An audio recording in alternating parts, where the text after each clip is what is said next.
Les Canadiens paient 2 fois plus cher que les Américains pour obtenir des médicaments génériques. Et les Québécois déboursent encore davantage en achetant surtout des médicaments brevetés. Les raisons des politiques gouvernementales. Explication avec Anne-Caroline Crespel. Émilie Dubé prend 11 médicaments par jour. Ça lui coûte un peu moins de 100 $ par mois.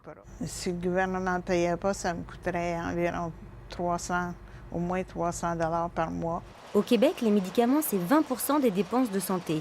Et les Québécois sont les champions canadiens des dépenses en médicaments, avec près de 700 $ dépensés en moyenne par habitant. Deuxième du classement, les Ontariens, avec 675 $.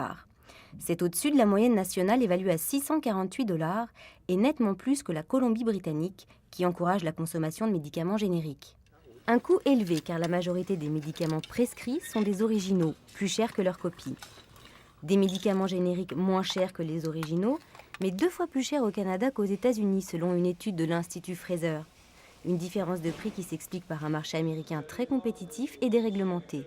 Il y a eu des expériences dans ce sens-là qui ont été faites en Saskatchewan, par exemple, où on a fait des appels d'offres. Alors, on a mis les fabricants de médicaments génériques en concurrence et celui qui gagnait l'appel d'offres, c'est son produit à lui qui était listé à la liste du gouvernement.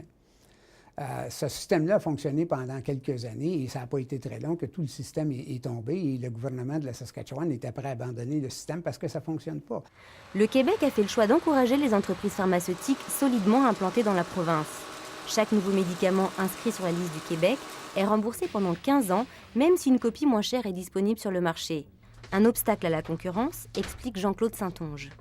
Il aurait intérêt aussi à mettre sur pied un regroupement, par exemple, d'achats qui mettrait en concurrence pas seulement que les fabricants de produits génériques, mais qui mettrait en concurrence également les fabricants de produits brevetés. C'est comme ça que la Nouvelle-Zélande réussit à faire baisser les prix de 50 à 60 % finalement.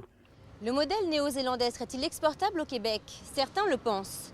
Mais il y a fort à parier que la pilule serait difficile à avaler pour l'industrie des médicaments brevetés.